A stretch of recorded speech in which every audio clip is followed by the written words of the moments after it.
Feminism has killed masculinity. One of the failures of modern society is the removal of the male mentor due to the feminine agenda of crushing the spirit of young boys. Women have done such a good job of this, men will hold, "I'm a feminist," because masculinity is scary signs. We have failed to provide a stable outlet for male aggression and have evolved into a state of passivity and tolerance. We are tolerant of female behavior, of our circumstances, and of not getting what we desire. I'm not a Maher fan, but when he said we anesthetize ourselves with sports and adult content, he was right. Instead of letting boys wrestle, fight, explore, and physically exert themselves, we pump them full of drugs as to not upset the girls with their budding masculinity. Instead of participating in sports, we watch them on TV and play video games, achieving nothing. This molds the charisma and youthful exuberance of a child into an insecure, mentally absent adult with no real-life experiences to draw upon in times of difficulty. We've created a state of yes men toward feminists that will bend to every whim and outrage of the movement. A man that's so terrified of confrontation, commitment, and being alone that he will do anything to avoid it. And I don't mean commitment on a relationship level with women. I speak of commitment to a decision, to an ideal.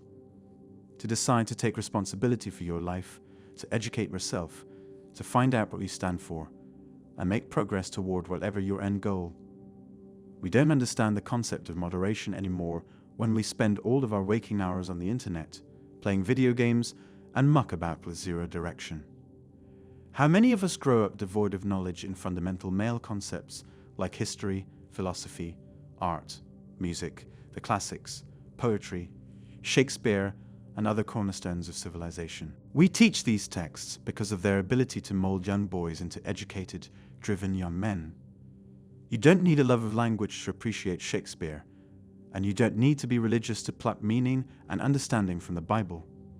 Great men like Aristotle, Plato, Tesla, Darwin, Michelangelo, Mozart, Caesar, Alexander the Great are being left behind because of their white privilege. How many young men can name every player in the starting lineup of their favorite sports team? How many can name as many scientists? When men with encyclopedic knowledge of the Star Wars universe can't take the time out to read the Iliad, culture will continue trending downward. We don't know these things because we've been denied them by feminism. Hard concepts have been replaced by easier texts because it wasn't fair to girls that facts were more important than feelings. We've put more importance on sensitivity than the truth. Essays are more about how you feel about the privilege of Dickens instead of a critical examination of his novels. As I look around at modern culture, I see men like Mr. Rogers labeled as a creep and pedophile because of his interest in helping young children. You'd be hard-pressed to find a more compassionate and caring individual than Fred Rogers, but modern feminism has deducted that men are incapable of such feelings and commitments without underlying motives. We have let women deracinate male influence because of irrational fears of molestation from any man that comes within arm's reach of a child. If you haven't already, I suggest you watch the movie The Man Without a Face with Mel Gibson.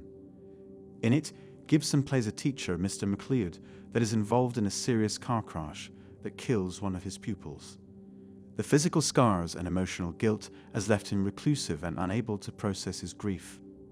It isn't until he encounters a kid, Chuck Norstadt, that he discovers a reawakening of his passion for teaching. This film is classic red pill material. Chuck wants to escape the crazy house of his mother and two sisters through a boarding school to follow the footsteps of his father and someday become an Air Force pilot. The women have no idea how to handle his energy or exuberance. His mother hops from marriage to marriage, his sisters can't help him, and he's lost in the world without a positive male outlet. The mother keeps going after betas, unable to point Chuck in the right direction. In McLeod, he finds a mentor, a teacher, and a friend.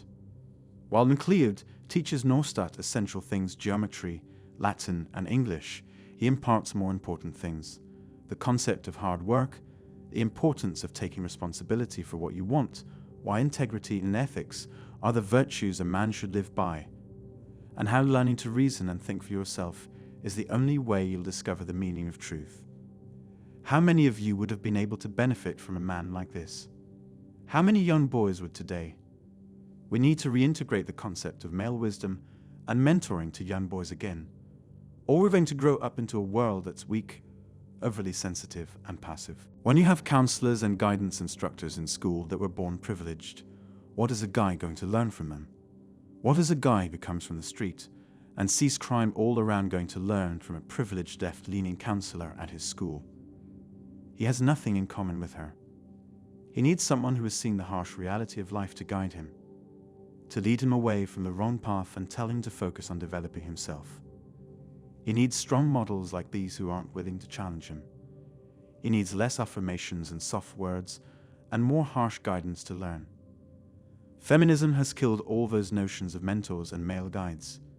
In fact, it has killed masculinity altogether. Masculinity is not only a biological state, it's a practice, a tradition that is passed down from man to man. It's an incredible bond between father and son that has existed for millennia. It is what holds societies together. It's what taught men to be men. Unlike what modern media says, masculinity is not the source of chaos in a society. In fact, the patriarchy and male responsibility held the tribe together. This has been proven by experiments and studies. Thrown into a survival-type environment, men tend to get together quicker and build while women start to bicker among themselves. I find it hard to believe how women could have ever laid down civilizations and led tribes if they can't even manage their own lives in the modern world. Yet if you talk to a feminist, she'll say masculinity was the root cause of every bad thing in history. It's a total and utter demonization of masculinity as a whole. How do you even begin to understand his total and irrational hate?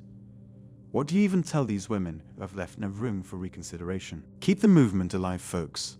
That's the only solution. That's our only way out. By keeping masculine movements alive, we can take back what was lost. We can fight against the growing insanity of the modern world and raise our sons the right way. I hope this video helped. Don't forget to like, comment, and subscribe to my channel. It motivates me to create more content for you. See you next time. Cheers!